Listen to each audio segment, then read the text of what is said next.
Good morning, patrons. I'm Jared. This is Herbert Street Farm. I'm just outside the gate. I'm going to take you guys in and show you what I've been working on the past few weeks. So this area stretches from here at the gate down to the back tree line, and all the way across. You can see kind of way back there's a pocket, so I'll take you guys around. This is the main planting area here. I'm working on getting these 30-inch wide raised beds up and running. I've got 2 more left to do.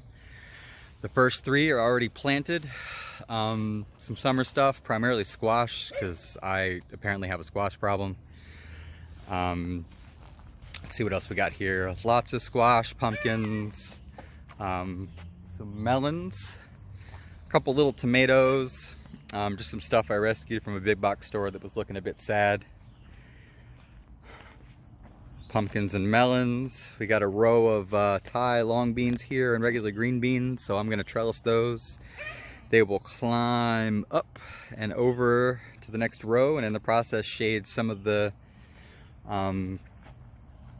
less heat hardy crops, like these beautiful little Alabama blue collards.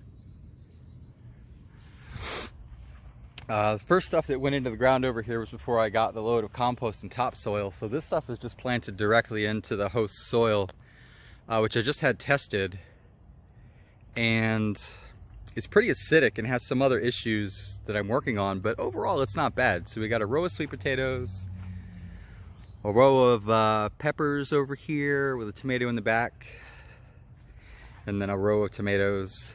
It looks shady over here, but this lot's actually full sun. We're gonna have the sun poking up over the back of the trees here just shortly, and then it's gonna be brutally hot over here for the rest of the day, which is why I've just come through and dumped about 45 gallons of water across all of these beds.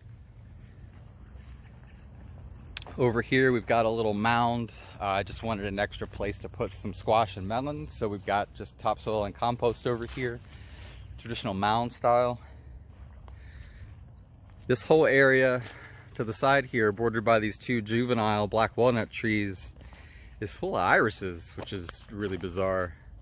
If anybody local wants some irises, let me know, because they told me that they can go wherever they need to go.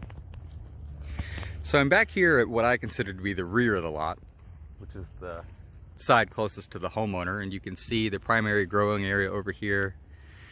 In the back corner is where the water basin is going to go, and we'll do drip irrigation across all of the raised rows, and then in any other spaces I'll get that worked out.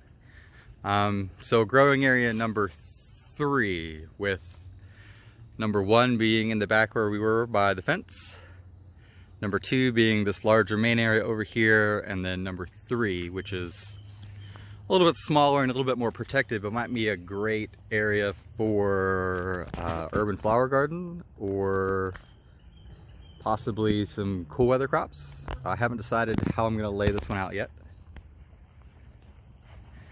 Huge pear tree over here. It's so loaded down with pears that a huge branch broke off last week, so I need to come over here with a chainsaw and get that figured out. If you want any pears, let me know.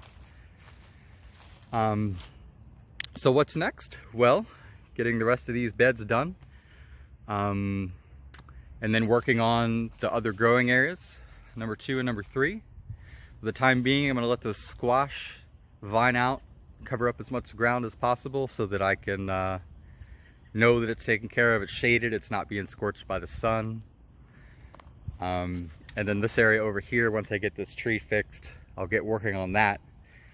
Goal for the summer: finishing the primary grow area, finishing up the last 2 beds, rows. They're 40 feet long, over on the other side. Just letting the summer stuff kind of do its thing, and then as it fizzles out late summer, probably October, November, I'll start continue succession planting cool weather crops: broccoli, chard, collards, carrots, all that good stuff, cabbages, Asian greens, and I'll also be working on getting the water set up going over here with a 330 gallon square basin on a stand that'll have enough weight to push water across the entire lot, which will keep me from having to coming over here daily with a 40-gallon drum on my trailer and watering manually by hand. So that's what we're at so far. It doesn't look like much, but I've grown a ton of food in a very small space, so I'm crazy excited to get this going. Thank you so much for your help, patrons. Every little bit helps, every dollar, every quarter.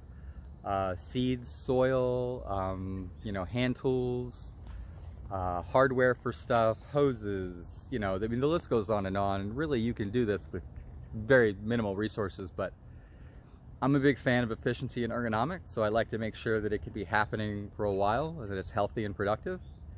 You know, as far as the funds are concerned, myself and the business, I personally have spent $800–900 so far on, you know, tools, machinery, parts for machinery. You know, the big pile of compost and topsoil sitting out of the gate over here was about $350, so that was a big part of it right there. It adds up, but I'm trying to do this very quick and get it settled. So starting this winter, this is all good and ready to go, and we're just putting out food, drowning the neighborhood in food. I'm so excited. It's getting real hot. I'm gonna take off. You guys have a good one. Thank you.